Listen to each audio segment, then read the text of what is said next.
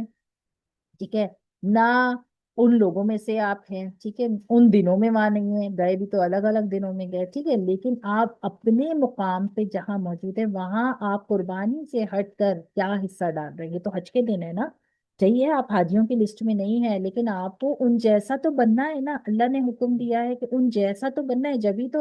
جبھی تو حدیث کا مفہوم ہے کہ ناخن اور بال نہیں کاٹو۔ ہم پھر یہ کیوں بھول جاتے ہیں کہ ہمیں اگر ہماری استطاعت ہے روزے رکھنے کی تو ہم روزے رکھیں، روزے رکھنے کی اگر استطاعت نہیں ہے تو پھر ہم کم از کم اپنے پورے کے پورے وقت کو ریزرو کر دیں کہ نہیں یہ حاجیوں کے حج کا مہینہ ہے، یہ ابراہیم علیہ السلام کی یاد کا مہینہ، ٹھیک ہم اس جگہ پہ نہیں ہیں، ہم ان حاجیوں کی لسٹ میں نہیں ہیں، لیکن ہم اس وقت کو بھی ویسے ہی گزاریں گے کیونکہ ہم مسلمان ہیں، ہم پہ یہ اللہ نے اس یاد کو منانے کا ذمہ تو ہم سب کو دیا ہے، ٹھیک ہے، وہ تھوڑے اور اسپیشل ہو گئے نا اللہ کے نزدیک جو حج پہ چلے گئے، ہم تھوڑے کم اسپیشل ہیں، لیکن ہم ان لوگوں میں سے تو نہ ہو جائیں جو غفلت میں ان 10 دنوں کو گزار دیتے ہیں، ایٹ لیسٹ ہم ان میں سے تو نہ ہو جائے نا۔ تو ہم کم از کم روزے نہیں رکھ رہے 9 دن کے، عرفہ کا روزہ تو بہت افضل روزہ ہے، اور عرفہ کے دن اب کلاس ہو بھی نہیں سکے گی تو آج ہی میں نے سوچا تھا اس بارے میں ہم بات کر لیں گے۔ عرفہ کا روزہ تو پیچھے کے 1 سال کے گناہ اور آگے کے 1 سال کے گناہ معاف فرما دیتا ہے۔ تو دیکھیں علماء کہتے ہیں کہ اگر خدا نہ خواستہ یا اگر اللہ نے چاہا، نہ خدا نہ خواستہ تو نہیں، اگر اللہ نے چاہا کہ آگے آپ کی زندگی نہ ہو، یہی سال آپ کا آخری ہو، اور ہو سکتا ہے آپ نے عرفہ کا روزہ رکھا ہو تو آپ کے پچھلے سال کے تو سارے گناہ معاف ہو گئے تھے، اگلے سال کے جو گناہ آپ کے معاف ہونے تھے اس سے پہلے انتقال ہو گیا تو وہ سارے آپ کی نیکیوں میں کاؤنٹ ہو جائیں گے نا۔ تو عرفہ کا روزہ تو اتنا مطلب اتنا مقدس اتنا ضروری روزہ ہے کہ اس کو بھی ضائع نہ کریں۔ عام یہ 9 دن کہتے ہیں کہ رمضان میں تو شب قدر ایک رات میں آتی ہے نا، یہ اللہ کو اتنے محبوب دن ہیں، ابراہیم علیہ السلام کے واقعات انہی دنوں میں اس لیے ہوئے، یہ اتنے محبوب دن ہیں، اتنے محبوب دن کہ ان کے 9 دن شب برات کے برابر ہے، شب قدر کے برابر ہے 9 دن، ہر رات شب قدر کے عبادت کے برابر ہے، ہر دن روزہ رکھ کے اللہ کی یاد میں ان حاجیوں کے ساتھ ہونے والے دن ہیں، ٹھیک ہے؟ تو انشاءاللہ اپنی قربانی ہم ہم ابراہیم علیہ السلام والی قربانی تو نہیں دے سکتے، ہم حضرہ علیہ السلام والی قربانی تو نہیں دے سکتے، لیکن ہماری قربانیاں کیا ہے؟ ہمارے وقت کا صحیح استعمال ہے۔ آج کل کی جو قربانی ہے نا وہ پیسہ نہیں ہے، آج کل کی جو قربانی ہے وہ صدقہ خیرات نہیں ہے، آج کل کی قربانی کیا ہے؟ اپنے وقت کا صحیح استعمال، شعور والا استعمال۔ ہر آدمی مرنے سے پہلے تو اللہ سے کہہ ہی دے گا اللہ بس پورا جو زندگی میں گزر گیا اس کو معاف فرما دے، اور یقیناً اللہ معاف بھی فرمائیں گے، لیکن ہو سکتا ہے کہ جہنم کی جو ہم نے پچھلی کلاس میں بات کی تھی کہ جہنم کے راستے گزر کے انسان جنت کی طرف جائے، جب ہم دعا پڑھ رہے تھے تو ہم نے مانگا تھا نا کہ ہو سکتا ہے جہنم کے راستے گزر کے ہم جنت کی طرف جائیں، تو پھر کیوں ہم ایسے اعمال رکھیں؟ کیا ہماری جسم میں اتنی طاقت ہے کہ ہم جہنم کی اس آگ کو، جس میں دیواریں، چھت اور زمین سب آگ کی بنی ہوئی ہوگی، ایک اوون والا ماحول ہوگا جو ایک اوون میں ہوتا ہے، لیکن اوون میں تو پھر بھی آگ نظر نہیں آ رہی ہوتی ہے تو چاروں طرف ڈبہ آگ کا ہی ہوگا، تو کیا ہماری جسم باقی مطلب یہ اذیت برداشت کرنے کے قابل ہے؟ تو پھر ہمیں کس بات کی اکڑ ہے؟ ہم کیا زندگی گزار رہے ہیں اپنی پیچھے کی زندگی میں نا؟ اپنے معاملات ایسے رکھ کے انسان کو چلنے چاہیے کہ آخری وقت میں نا ہوائیاں نہ اڑی ہوئی ہوں اس کے چہرے کے اوپر کہ یہ میں نے کیا گزاری زندگی، یہ میں نے کیا کیا اپنے وقت کا استعمال، کہ میں اب کہاں سے تلافی کروں اس کی۔ اور یہ وقت یہ خیال آتا ہے انسان کو جب وہ ڈیتھ بیڈ پہ ہوتا ہے نا، جب اپنے مرنے کے ٹائم کے قریب قریب ہوتا ہے، کیونکہ ابھی تو چل رہے پھر رہے نا اس کمرے سے اس کمرے، یا گھر سے بازار، بازار سے ادھر، اس کے پاس کھیکی کھا کھا، اس کے پاس وہ آ گیا، ہم چلے گئے، لیکن جب بیٹھے اپنے وقت کو ان کاموں سے ہٹ کے فارغ کر کے اللہ کی یاد میں، اللہ کی یاد میں، استغفار میں، کسی کا دل نہ دکھانے والوں میں رہیں، کسی کے بارے میں کوئی کچھ کر رہا ہے اس کی ٹوہ میں نہ رہیں، جو چیزیں اللہ نے منع کی اس سے بچیں اور اپنے وقت کا صحیح استعمال کریں۔ حضرت ابراہیم علیہ السلام کے اس پورے واقعات کے اندر جو قربانیاں انہوں نے دی ہیں، ان کی قربانیاں ان کے وقت کے حساب سے الگ قسم کی تھیں، ہماری قربانیاں الگ قسم کی ہیں۔ ہماری قربانیوں میں ہماری اتنی ڈسٹریکشن ہے، ٹی وی ڈرامے، کم سوشل میڈیا، فیس بک، انسٹاگرام، اسنیپ چیٹ، یوٹیوب، اللہ جانے نہ جانے کیا کیا کیا کیا چیزیں۔ تو یہ ساری چیزیں ہمارے وقت کو بھی کھا رہی ہیں، ہمارے مقصد کو بھی ختم کر رہی ہیں، ہماری سوچ کے اندر ایک ایسا بلینکٹ ڈال دیتی ہے کہ ہمیں احساس کا مادہ ہمارے اندر سے نا سو گیا ہے۔ اور آپ اولادوں کو دیکھیں، اس سے 4 ہاتھ آگے ہیں، 10 گنا ہاتھ آگے ہیں، کیونکہ وہ ہر وقت سیل فون ہاتھ میں ہے۔ تو وہ ایمان کو نا، ایمان کی جو لذت ہے اس کو کھا جا رہا ہے، وہ احساس جاگنے ہی نہیں دے رہا۔ نمازوں کی لذت ختم، قرآن پڑھنے کی لذت ختم، دین کی باتیں کرنے کی لذت ختم، دین کی باتوں میں مزہ لینے کی لذت ختم، کیونکہ جب ہم یہ واقعات پڑھیں گے ہی نہیں، بیٹھیں گے ہی نہیں، ہمارے دل کوئی جھنجھوڑے گا ہی نہیں، تو ہمیں کہاں اس میں مزہ آئے گا؟ ہمیں مزہ ہی نہیں آئے گا۔ تو کوئی ایسا شخص آپ کی زندگی میں ہونا چاہیے جو آپ کو اندر سے ہلا دے، کوئی ایک ایسا تقی عثمانی صاحب کے بیان سنا کریں، طارق جمیل صاحب کے جو ہے وہ بیان سنا کریں، یہ جو تقی عثمانی صاحب ہے نا، یہ مفتی اعظم ہے آج کل کے زمانے میں، اللہ اللہ ان کی زندگیوں کو صحت برکت دے۔ ان کے والد صاحب کی کتاب جو ہم آج تک تفسیر کی پڑھتے ہیں، معرف القرآن، وہ ان کے والد صاحب کی لکھی ہوئی ہے۔ ان کی چھوٹی آسان ترجمے کی تفسیر کی کتابیں جو ہم پڑھتے ہیں، یہ شیخ الاسلام ہے۔ سعودیہ میں انہی کے ہی سارے فتوے چلتے ہیں، کبھی لگایا کریں، کبھی سنا کریں، ہفتے میں 1 2 بیان، تاکہ انسان کی دل ہے نا، اس کی کیفیت نرم رہے۔ ہم پتہ ہے بہت زیادہ بزی ہو جاتے ہیں، بہت زیادہ نسیان، بہت زیادہ دنیا میں کھو کے رہنا چاہیے۔ اللہ نے یہ بھی نہیں کہا کہ جنگل میں جا کے عبادت کرنے بیٹھ جاؤ، سب کے ساتھ ملنا ہے، سب کے ساتھ جلنا ہے، لیکن ہم ایسے غافل نہ ہو جائیں کہ اپنی تاریخ بھول جائیں، اپنے مسلمان ہونے کو بھول جائیں، اپنے مقصد کو بھول جائیں، اپنے قربانیوں کو بھول جائیں، اللہ نے ہم سے کیا مانگا ہے، کیا تقاضے ہیں، ان تقاضوں کو بھول جائیں، وہ ہم ساتھ لے کے چلیں، تاکہ جب ہمارا مرنے کا وقت قریب آئے نا، تو کچھ نہ کچھ ہمارے دامن میں ہے۔ جو لوگوں کے دامن خالی ہوتے ہیں نا، ان کی ان کی جو ان کی جو ایک تکلیف ہوتی ہے نا، ان کے اندر جب احساس اس وقت جاگتا ہے کہ پیچھے ہمارا یہ تو بہت ہی میسے، صرف لوگوں سے ملنے جلنے میں ہی وقت سارا ہم نے خرچ کر دیا، کہیں اللہ کی یاد نہیں، کہیں کوئی قربانی نہیں، کوئی احساس نہیں، تو پھر وہ ان کی زندگیاں بڑی، ان کی موت بڑی تکلیف دہ ہوتی ہے۔ تو اللہ ہم سب کی حفاظت فرمائے۔ اور یہ سارے یہ جو 9 دن ہے نا، یہ ان واقعات کو بیٹھ کے یاد کرنے کے ہیں، بار بار سننے کے ہیں۔ کوئی کسی انداز میں بتاتا ہے، کوئی کسی، میں نے کسی انداز میں بتایا، آپ کسی کا سنیں گے وہ کسی اور انداز میں بتائے گا، تو ہر انداز دل کو تھوڑا سا الارم دینے والا ہوتا ہے، جھنجھوڑنے والا ہوتا ہے، ایمان کی کیفیت کو یہاں سے اٹھا کے اوپر لے جانے والا ہوتا ہے۔ تو پھر انسان اپنے طور پہ عزم کرتا ہے کہ ہاں یار، وقت ضائع ہو رہا ہے، وقت غلط جگہ استعمال ہو رہا ہے۔ اللہ نے ہمیں اس طرح سے استعمال کرنے کا حکم نہیں دیا تھا جس طرح سے ہم استعمال کریں۔ تو اللہ بس کہنے سننے سے زیادہ انشاءاللہ ہم سب کو عمل کی توفیق عطا فرمائے۔ کم از کم ہم ان 9 دنوں میں اپنے سیل فون کا استعمال کم سے کم کریں، زبان کم سے کم لوگوں کے ساتھ ملاقات اور بات چیت میں لگائیں، کیونکہ دیکھیں غیبت برائیاں کب شروع ل- آپ کی باتوں میں ہوتی ہیں، آپ کو احساس بھی نہیں ہوتا۔ اور یہ 9 دن ان غیبت برائیوں میں کسی کی کرنے کرانے کے نہیں ہے، کسی کی مدد کر دی، کسی کے کام آ گئے، اس حد تک بات کرنا تو ٹھیک ہے، لیکن کم گو رہیں، کم بات کریں ان 9 دنوں میں، اور زیادہ سے زیادہ اللہ کی تحلیل اور تسبیح بیان کرتے رہیں، تیسرے کلمہ، نہیں تو تسبیح تحلیل میں اللہ اکبر اللہ اکبر۔ آج کل تو کیسے یوٹیوب کے اوپر وہ بھی آتی ہے لنک، جو آپ ٹی وی میں چلا کے چھوڑ بھی سکتے ہیں ہلکی آواز میں، اتنی آواز نہ ہو کہ کان میں تھوڑی دیر بعد تکلیف محسوس کرنے لگے، ہلکی آواز میں لگا کے چھوڑ دیں، لوپ پہ ڈال دیتے ہیں تو چلتا رہتا ہے، چلتا رہتا ہے، چلتا رہتا ہے، تو وہ آپ کے لاشعور میں بھی چلنا شروع ہو جائے گا۔ اللہ اکبر لا الہ الا اللہ، اللہ اکبر وللہ الحمد، اللہ اکبر کبیرہ والحمد للہ کثیرہ سبحان اللہ بکرۃ واصیلا، مستقل پڑھتے رہیں۔ اور ایام تشریق کے دن ایک دوسرے کو یاد دلاتے رہیں، گروپ پہ بھی میسج کر دیجیے گا انشاءاللہ،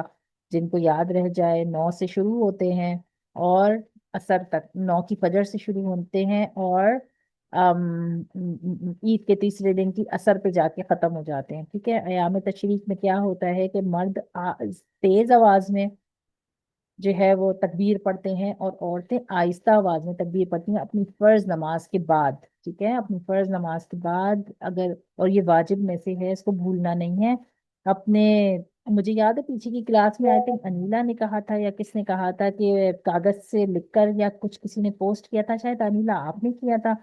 کہ جائماز کے اوپر جو ہے وہ کاغذ ایک اٹیچ کر کے اس کے اوپر لکھ کے لگا لیں کہ ہر فرض نماز کے بعد تکبیر پڑھنی ہے، تو وہ جانماز جو ہے وہ یاد دلا دے گی کہ تکبیر پڑھنی ہے، ورنہ فرض نماز کے بعد ذہن سے نکل جاتا ہے تکبیر کا پڑھنا، ٹھیک ہے۔ تو ایام تشریق کے دن جو ہیں وہ 9 ذی الحجہ سے شروع ہو جاتے ہیں، 9 ذی الحجہ سے لے کے 9، 10، 11، 12، 13، 5 دن کی ایام تشریق ہے۔ فجر سے جب بھی آپ نماز پڑھیں تو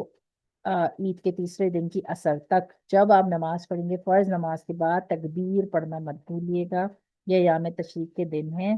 اور اس میں اپنے وقت کو دعوتوں کے ساتھ ساتھ اللہ کی یاد میں ضرور رکھیے، ٹھیک ہے، کیونکہ حج کے دن ہے، حج کے یہی 5 دن ہے، ٹھیک ہے، ہماری تو عید ہے، لیکن اللہ نے روزہ تو منع فرمایا ہے، لیکن اللہ کی یاد بے شک اپنے ساتھ ضرور رکھیں، اور خاص طور پہ یہ 9 دن انشاءاللہ اللہ کی یاد میں گزاریں، اللہ کو یاد کرتے گزاریں، ابراہیم علیہ السلام کی قربانیوں کو یاد کریں، اس سارے لمحوں کو یاد کریں،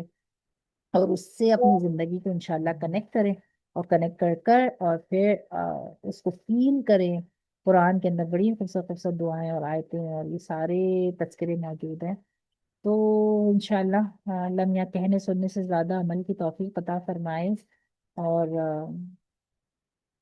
اللہ کے ذات سے آمین ثم آمین، آپ لوگوں آمین ثم کو آمین، بہت بہترین طریقے سے گزارنے والا جزاک اللہ۔ بنائے، اور جس سے بھی بات کرے ان کو بھی احساس دلائے۔ پتہ ہے یہ احساس بہت کھو گئے ہیں آج کل، آج کل یہ جو جانوروں کی یہ جو ایک چل گیا ہے نا فیشن، دیکھے میں ایک عالم کا وہ سن رہی تھی، تو وہ بتا رہے تھے کہ جو عبادت کے دن ہے نا، قربانی کی عبادت ہے، تو عبادت سے نکل کے اس کو انٹرٹینمنٹ بنا دیا ہے،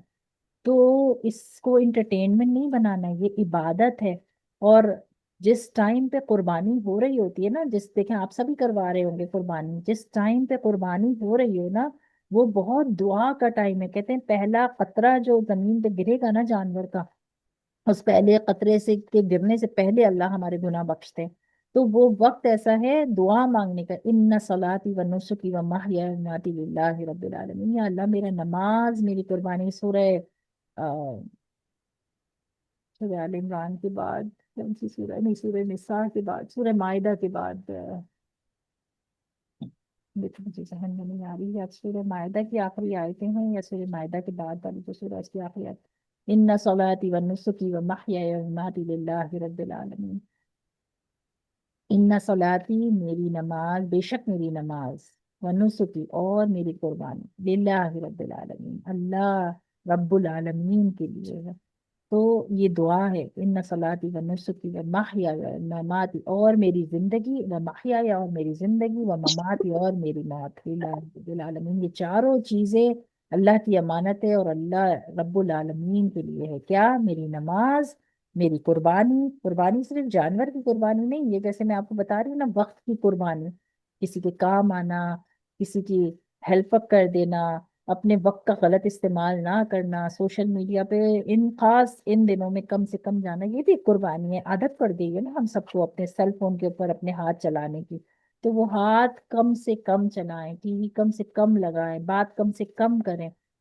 یہ بھی تو ایک قربانی ہے نا، تو ونسکی اور میری قربانی، و محیای و مماتی اور میری موت، اور مماتی اور میری زندگی، للہ رب العالمین، یہ چار چیزیں اللہ کی امانت ہے، موت بھی اللہ کی امانت ہے، زندگی بھی اللہ کی امانت ہے، قربانی اور جو نمازیں ادا کرتے ہیں یہ بھی اللہ کی امانت ہے، ان چار کی اللہ ہمیں حفاظت کرنے والا بنایا، تو یہ دعا ہے، تو اس ٹائم پہ دعا مانگے جس ٹائم پہ قربانی کا وقت ہے، اس ٹائم پہ وہ شور شرابہ، شور ہنگامہ، کہتے ہیں جب گوشت کھا رہے ہوں، جب دعوت منا رہے ہوں، اس ٹائم پہ سارا وہ مزہ کر لے، لیکن جس تو قربانی کا ٹائم ہے نا، وہ تو ابراہیم علیہ السلام کی یاد میں ایک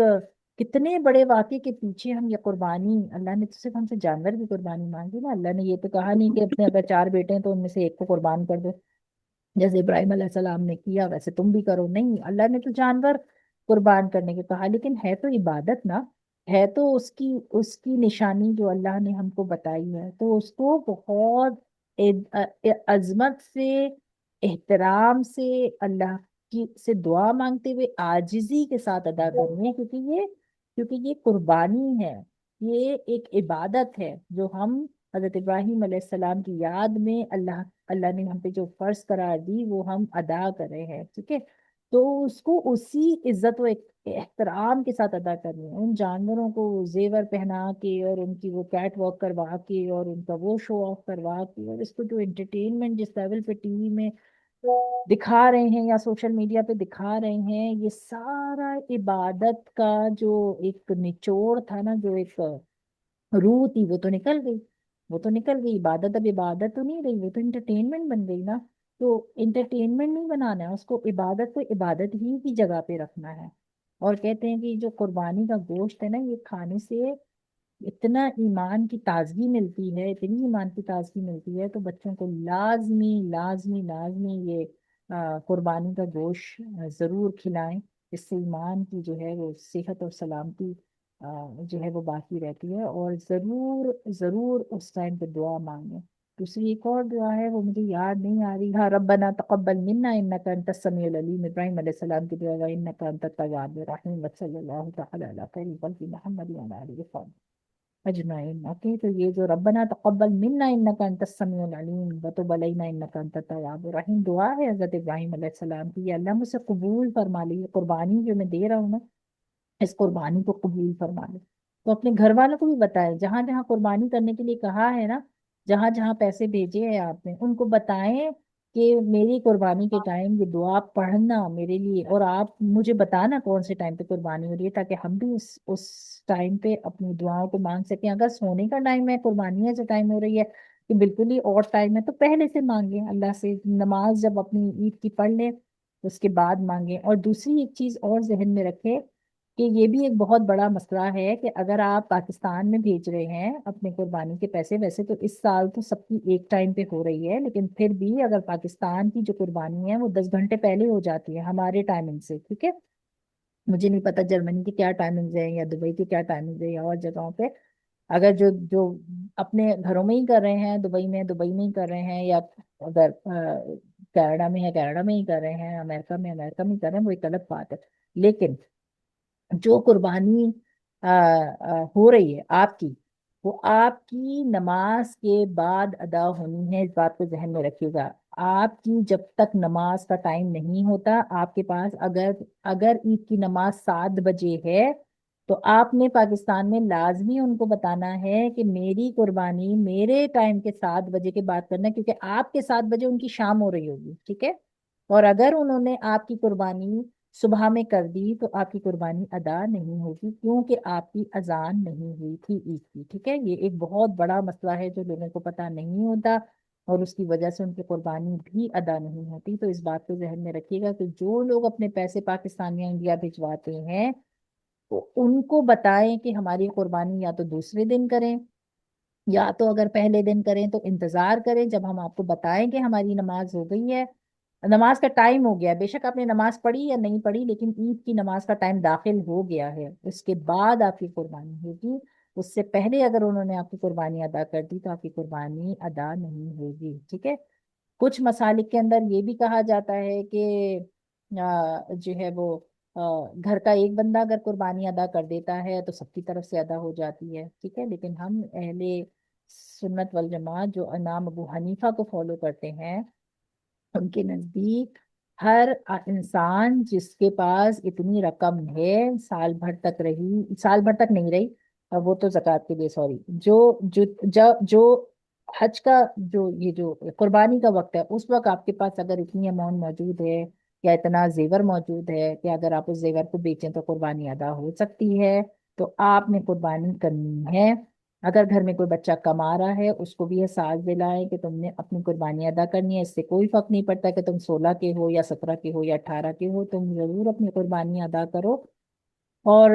قربانی ایک اتنا عظیم عظیم عظیم جو اللہ نے رکھا ہے، تو تو انسان اس میں اپنا حصہ ضرور ضرور بڑھ چڑھ کے ڈالے، لیکن اس بات کا ضرور خیال رکھے کہ قربانی، بعض دفعہ ایسا ہوتا ہے پاکستان میں آپ نے پیسے بھیج دیے، ان کی عید پہلے ہو گئی، ان کی نماز پہلے ہو گئی، اور وہ لوگ تو نماز سے آتے ہی 7 بجے 8 بجے اپنا جانور ذبح کر دیتے ہیں، رائٹ، اور آپ کا رہ جاتا ہے، مطلب آپ کی تو عید کی نماز نہیں ہوئی ہوتی ہے، آپ کی بعد میں ہو رہی ہے عید کی نماز، حالانکہ وہاں بھی بدھ ہے یہاں بھی بدھ ہے، لیکن کیونکہ ٹائم ڈفرینس کی وجہ سے ان کی پہلے ہو رہی ہے، آپ کی اذان نہیں ہوئی اور انہوں نے قربانی ادا کر دی، ٹھیک ہے، تو پھر آپ کی قربانی نہیں ہوگی۔ تو آپ یہ مسئلہ بھی ذہن میں رکھیں، جب پیسے بھیجیں تو ضرور ضرور ضرور ریمائنڈ کروائیں ان کو کہ ہماری نماز کے بعد آپ نے قربانی کرنی ہے، اور اگر وہ نہ تیار ہوں تو پھر وہاں حصہ نہ ڈالیں، کسی اور کے پاس ڈالیں جو عید کے دوسرے دن کر رہا ہو یا شام میں کرے، تاکہ آپ کی قربانی بھی صحیح طریقے سے ادا ہو جائے، دعاؤں کا اہتمام کریں اس ٹائم پہ، اپنے جانور کے شو آف کے لیے منع کریں، اس کو قربانی کی طرح ان کو بتائیں کہ قربانی ہے، قربانی ہی کی طرح انشاءاللہ ادا کریں، ٹھیک ہے، اور یہ سب چیزوں کا انشاءاللہ خیال بھی رکھیں۔ اللہ میاں کہنے سننے سے زیادہ ہم سب کو عمل کی توفیق عطا فرمائے، اور ان وقتوں کی قدر کرنے والا، اپنی جو ہسٹری ہے نا، اپنی جو تاریخ ہے، اس کو پڑھنے سننے سمجھنے والا، اور اس سے اپنے جو ہے نا لیسن لینے والا، اپنی زندگی کو بدلنے والا بنائے اللہ ہم سب کو، آمین ثم آمین۔ اگر کسی آمین ثم آمین۔ آپ لوگوں کو اگر کوئی کوئی سوال ہے تو انشاءاللہ ضرور آمین ثم آمین۔ پوچھیں، اور انشاءاللہ اپنی دعاؤں میں ضرور یاد رکھیے گا، بہت بڑے دن، بہت بڑی راتیں انشاءاللہ۔ ہیں انشاءاللہ، 9 تاریخ تک ضرور عبادت میں گزاریں، دعاؤں میں ایک دوسرے کو یاد رکھیں، خاص طور پہ ہماری کلاس کی جو بہنیں ہیں ان کو، ان کی کوئی اللہ چاہے کوئی دعا ہے، کوئی پریشانیاں ہیں، اللہ بغیر بولے اللہ سب کے دلوں کے حال جانتا ہے، ایک دوسرے کو اپنی دعاؤں میں انشاءاللہ ضرور یاد رکھیں، تاکہ کچھ نہیں انشاءاللہ۔ پتا کس کے پیچھے کس کی دعا اللہ قبول کر لے، اور یہ ساری چیزیں ہمیں اپنے آگے کی جنریشن میں دے کر جانی ہے، یہ ساری باتیں، یہ سارے واقعات، ان سارے واقعات کے پیچھے چھپی تڑپ، تکلیف، یہ ہمیں آگے اپنی جنریشنز میں دے کے جانی ہے، باقی ہم جو کام کر رہے ہیں ان کے ساتھ ساتھ ان چیزوں کو بھی اپنے عمر کے، اب ہم اس حصے میں ہیں کہ ہم یہ سب ٹرانسفر کر کے جائیں اپنی اولادوں میں، اپنے پوتیوں میں، اپنے پوتی نواسے نواسیوں کے اندر، یہ تڑپ، یہ فکر دین کی زندہ کر کے جائیں، ٹھیک ہے، تاکہ اللہ کے سامنے بہت سوچے رہیں گے اللہ ہم نے اپنا فرض ضرور پورا کیا، اور اس فکر کے ساتھ کہ صرف بتا کے ہٹ نہیں جانا ہے، میک شور بھی کرنا ہے کہ کیا واقعی مطلب ہم نے ایسی تربیت کی، اور اب ہمارے بچے اپنے بچوں کی اس طرح سے تربیت کر رہے ہیں، اگر نہیں کر رہے ہیں تو تھوڑا سا ریمائنڈر کہ ہمیں اس وقت نہیں پتا تھا، اب پتا ہے، اب ہم بتا رہے ہیں، باتوں باتوں میں جتنا ہو سکے ضرور ان کو جوڑ کے جائیں، کیونکہ ہم پھر بھی بہتر ہیں، ہماری جو آگے آنے والے جو اولادیں اور ان کی اولادیں ہیں نا، ان کے تو سوشل میڈیا نے حال بہت خراب کیے ہوئے ہیں، بہت خراب کیے ہوئے ہیں، تو ہم اپنے حصے کا کام کر کے جائیں، جیسے نبی صلی اللہ علیہ وسلم نے آخری خطبے میں کہا تھا نا کہ میں نے اپنا پیغام تم سب تک پہنچا دیا، اب تم گواہ رہنا قیامت کے دن کہ میں نے یہ باتیں تم تک پہنچا دی، اسی طرح سے ہم سب کو گواہی دینی ہے کہ دیکھو ہمارے لیے گواہ رہنا قیامت کے دن کہ ہم نے یہ باتیں آگے پہنچا دی، پہنچانا ہمارا کام تھا، ہم نے پہنچا دی، اب دل میں اتارنا، اس پہ عمل کرنا کہ تو اللہ کے ہاتھ میں ہے نا، اگر وہ اپنی ہدایت مانگیں گے تو ضرور ان کو بھی نصیب ہو جائے گی، اللہ ہم سب کو بھی ہدایت پہ زندگی گزارنے والا بنائے انشاءاللہ، اور ہمارے مرنے کے وقت کو اچھا، اللہ سے ملاقات کا وقت بنائے، کہتے ہیں اتنی دعا مانگنی چاہیے کہ اللہ ہمارا سب سے خوبصورت وقت جو ہم نے زندگی میں گزارا ہو نا، وہ ہماری موت کا وقت ہو، اور اس وقت ہم خوش ہوں کہ اب ہماری اللہ سے ملاقات ہونے والی ہے، اس کو بھی دعاؤں میں مانگا کرے کہ اللہ ہمارے موت کے وقت کو ہمارا خوبصورت ترین وقت بنا دو، کہ دل میں سکون ہو، اطمینان ہو، اور جب ہماری آپ سے اب آپ سے ملاقات ہونے والی ہے، اپنے ماں باپ سے ملاقات ہونے والی ہے، کتنا ہم اپنے ماں باپ کو پیار کرتے ہیں نا، ان کو اللہ نے بلا لیا، اب ہم جب جائیں گے تو اب ان سے ملاقات ہونے والی ہے،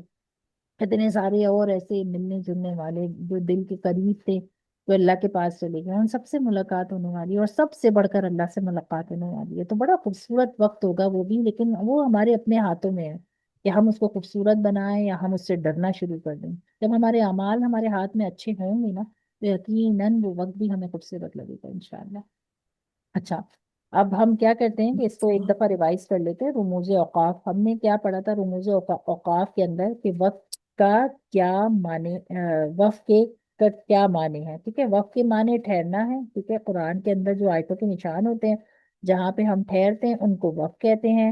اوقاف جو ہوتی ہے وہ وقت کی جمع ہوتی ہے۔ ہم نے پڑھا تھا رموز جو سائن کو کہتے ہیں، جو نشان ہوتے ہیں، کون کون سے نشانوں پہ ٹھہرا جاتے ہیں، اور وقت اوقاف، اوقاف جو ہے وقت کی جمع ہے، ٹھیک ہے؟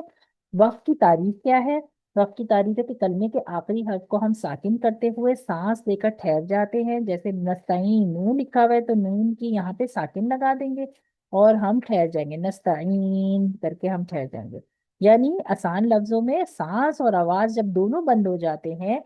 اور کلمے کے آخری حرف پہ ہم ساکن لگا کے پڑھتے ہیں، اسی کو ہی وقف کہتے ہیں۔ یعنی ہماری سانس بھی رک جاتی ہے، نستعین، آواز بھی بند ہو گئی، سانس بھی رک گئی، ٹھیک ہے؟ جیسے اگر ہم پڑھتے ہیں الحمد للہ رب العالمین الرحمن الرحیم مالک یوم الدین ایاک نعبد، تو میں نے اس دن آپ کو بتایا تھا یہ طریقہ غلط ہے، کیونکہ آواز ساکن تو لگا رہے ہیں ہم، الحمد للہ رب العالمین نہ لکھا ہوا ہے تو عالمین پڑھ رہے ہیں، الحمد للہ رب العالمین الرحمن الرحیم مالک یوم الدین، تو ایکچولی ہم عالمین تو پڑھ رہے ہیں، ساکن تو لگا رہے ہیں، لیکن تین کنڈیشن پوری کرنی ہے۔ لفظ کے آخر میں ساکن لگا کے رکنا ہے،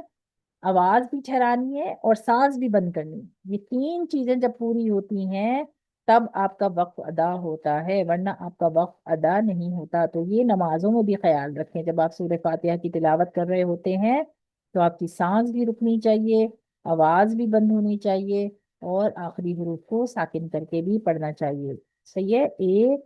دو اور تین، یہ تین کنڈیشن ہے وقت کی، جو پوری کریں گے تب آپ کا وقت ادا ہوگا۔ سکتے اور وقت میں نے آپ کو فرق بتایا تھا، سکتے اور وقت میں کیا فرق ہے کہ سکتے میں آپ کی آواز بند ہوتی ہے لیکن سانس بند نہیں ہوتی، ٹھیک ہے؟ اور وقت کے اندر سانس اور آواز دونوں بند ہو جاتی ہے، ٹھیک ہے؟ تو یہ اس کا اور اس کا فرق ہے، ٹھیک ہے؟ اچھا، رموز اوقاف کا کیا مطلب ہے؟ رموز میں نے کہا تھا سائن کو کہتے ہیں، ٹھیک ہے؟ وقت کی جو علامات ہوتی ہیں نا، سائنس، تو جیم لام الف جو بھی لکھا ہوا ہے، ٹھیک ہے؟ ان سائنس کو کہتے ہیں رموز اوقاف، ٹھیک ہے؟ رموز اوقاف کیا ہیں؟ کون کون سے رموز اوقاف ہیں؟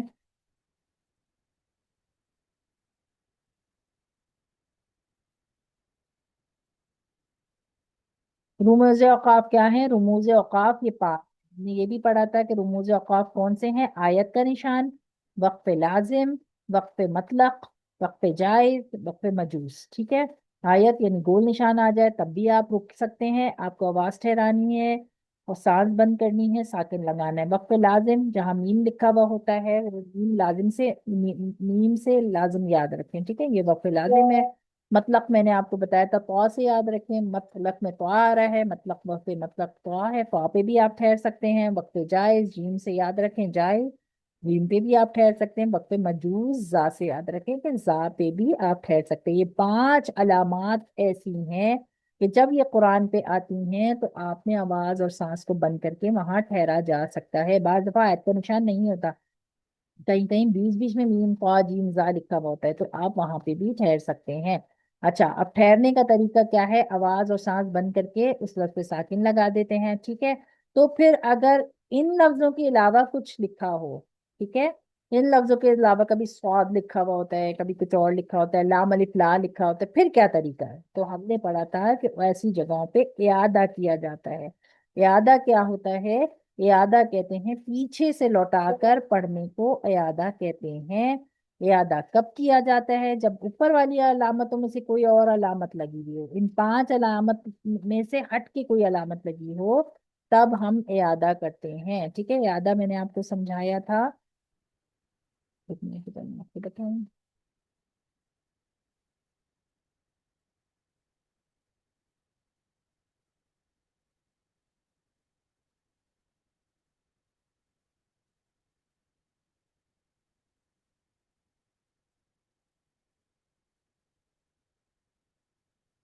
اعادہ میں نے آپ کو بتایا تھا کہ فرض کریں کہ یہ آیت ہے لمبی، یہاں سے شروع ہو رہی ہے، میری اسکرین نظر آ رہی ہے نا آپ کو؟ پیچھے سے پلٹا جی کے جی پڑھنے کو اعادہ کہتے ہیں۔ جی ہاں، نظر پیچھے آ سے رہی۔ پلٹا کے پڑھنے کو اعادہ کہتے ہیں، ٹھیک بات ہے۔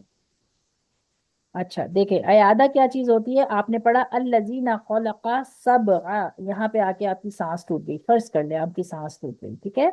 تو آپ کی سانس ٹوٹ گئی تو اعادہ کسے کہتے ہیں؟ اب آپ اس لائن سے آگے نہیں پڑھیں گے، کیونکہ یہاں پہ نہ کوئی قا تھا، نہ جیم تھا، نہ ذاتا کوئی بھی مجوز اوقاف نہیں تھا، رموز اوقاف نہیں تھا، ٹھیک ہے؟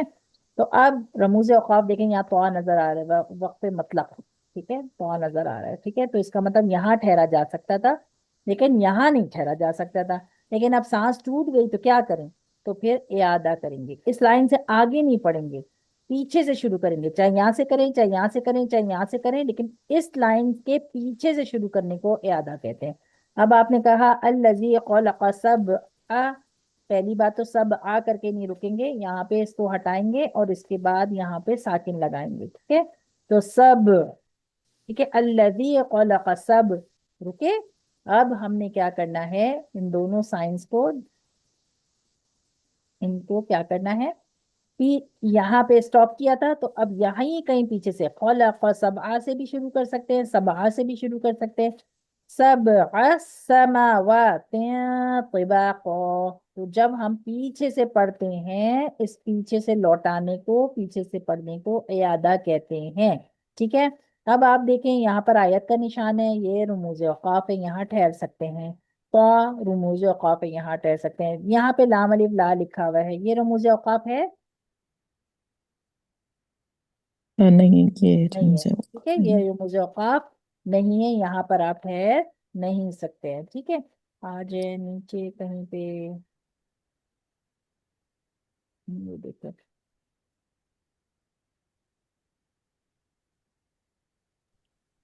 یہ دیکھیں یہ تو رموز اوقاف ہے،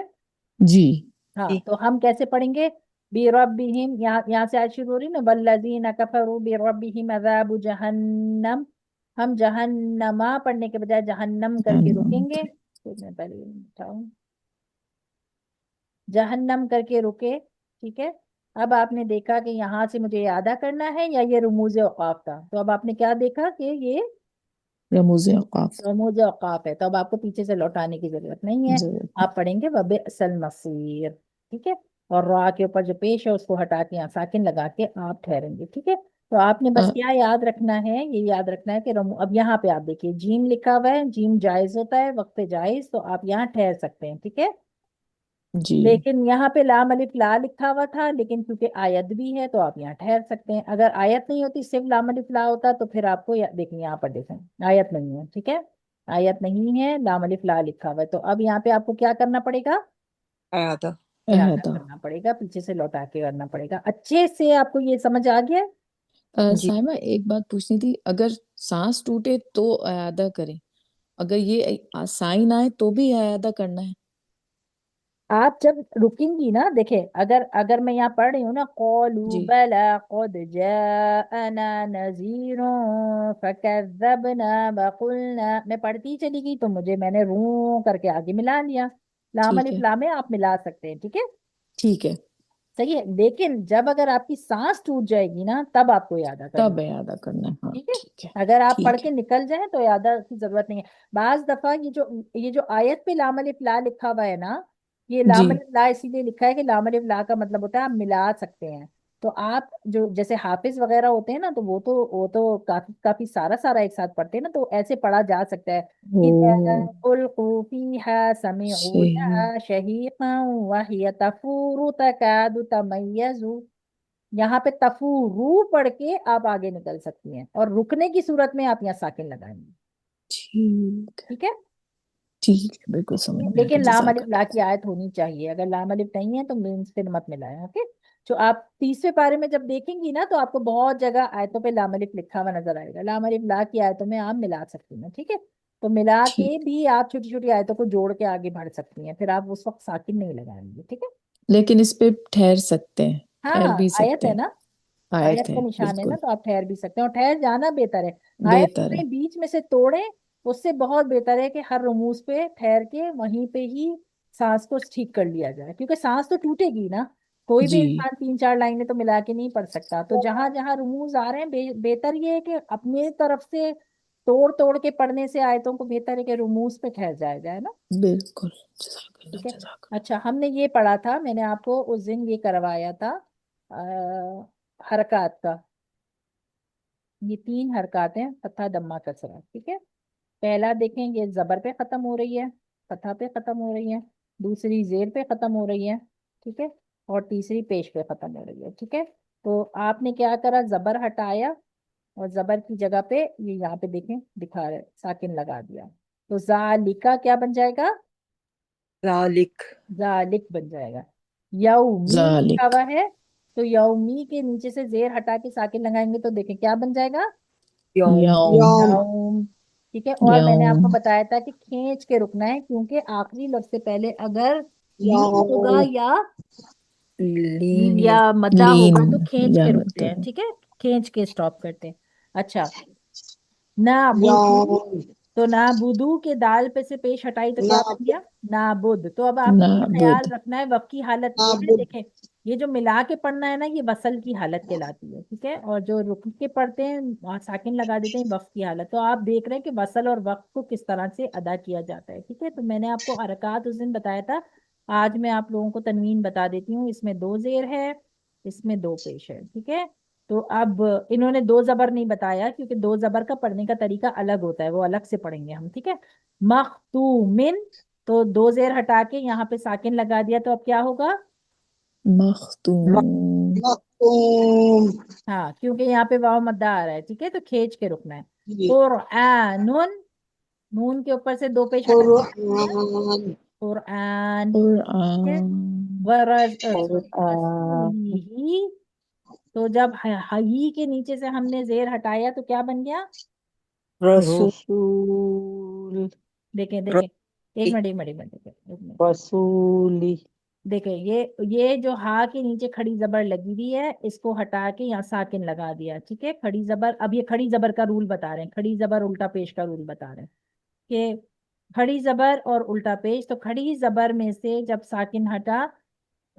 کھڑی زیر ہٹا تو ساکن لگ گیا، تو کیا بنا؟ پڑھنے میں کیا بنے گا؟ رسول نہیں رسول نہیں نہیں، لام کے بعد ہا بھی تو ہے نا، ہا کیوں نہیں پڑھی؟ رسول نہیں، رسولی ہاں، لام ہا رسولی لی ہو جائے گا نا، لام ہا رسولی زیر لی،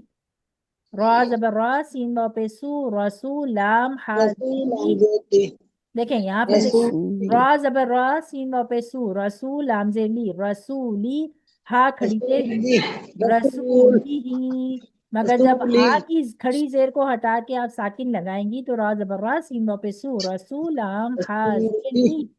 ہاں رسولی، ساکن ہو جائے گا ٹھیک ہے؟ رسولی، تو کھڑی زیر جب رسولی ہٹی رسولی ہے، رسولی ہاں تو کھڑی زیر جب انہوں نے ہٹائی تو آپ کو بتایا کہ کھڑی زیر ہٹانے سے کس طرح سے سٹاپ ہوتا ہے۔ اب الٹا پیش ہٹانے سے کیسے سٹاپ ہوتا ہے؟ الٹا پیش رسول کی جگہ یہاں پہ انہوں نے ساکن کو لگا دیا، یرا یراہو،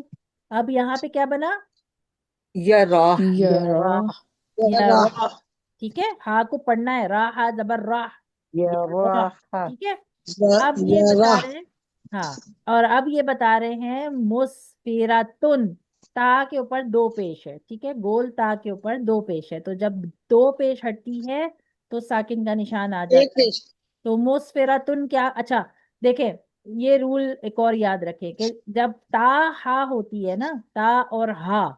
تو جب آپ ہٹاتے ہیں تو تا کی دو ڈاٹ بھی ہٹاتے ہیں اور سائن بھی ہٹاتے ہیں۔ گول تا جو ہوتی ہے وقت کی صورت میں ہا میں بدل جاتی ہے اور جی سائن تو بدلتے ہی بدلتے ہیں، تو یہ یاد رکھیں کہ اگر آخر میں ہا پہ ختم ہو رہا ہے تا کے ساتھ تو دو چیزیں چینج کرنی ہوتی ہے، سائن تو چینج کرنی ہوتی ہے، تا بھی ہٹ جاتی ہے۔ سمجھ آئی بات؟ صحیح جی جی صحیح جب تا پہ کوئی چیز رک رہی ہے، ہا تا اور ہا پہ کوئی چیز رک رہی ہے تو صرف ہا کو باقی چھوڑ دیتے ہیں، باقی سب کو ہٹا دیتے ہیں، تا کو بھی ہٹا دیتے ہیں، اور کیونکہ دو چیزیں آ گئی نا اب یہاں پہ، تا اور ہا، آخر میں تو ہمیں ایک ہی چیز رکھنی ہے، تو اب کس کو ہٹائیں؟ جی تو کہہ رہے تا کو ہٹا دو اور اس کے جو نشان ہیں ان کو ہٹا دو، ٹھیک ہے؟ تاکہ ایک چیز باقی رہے وقت کے اندر۔ تو آپ کو پتا ہو کہ آپ کو را کو کس کے ساتھ ملانا ہے، ورنہ تو آپ را کو تا سے ملائیں گے، ہا سے ملائیں گے، دو چیزوں سے تو نہیں ملانا ہے نا۔ تو آپ اس طرح سے یاد رکھیں کہ تا ہٹ جائے گی اور دو سائن بھی ہٹ جائیں گے، صرف ہا باقی رہ جائے گی۔ تو مسفراتن کا وقت کیا ہوگا؟ مسفرہ مسفرہ مسفرہ مسفرہ، ٹھیک ہے؟ ہا مسفرہ بن جائے گی، صحیح ہے؟ اب انہوں نے دیکھیں اوپر مسفرہ چھوڑا تھا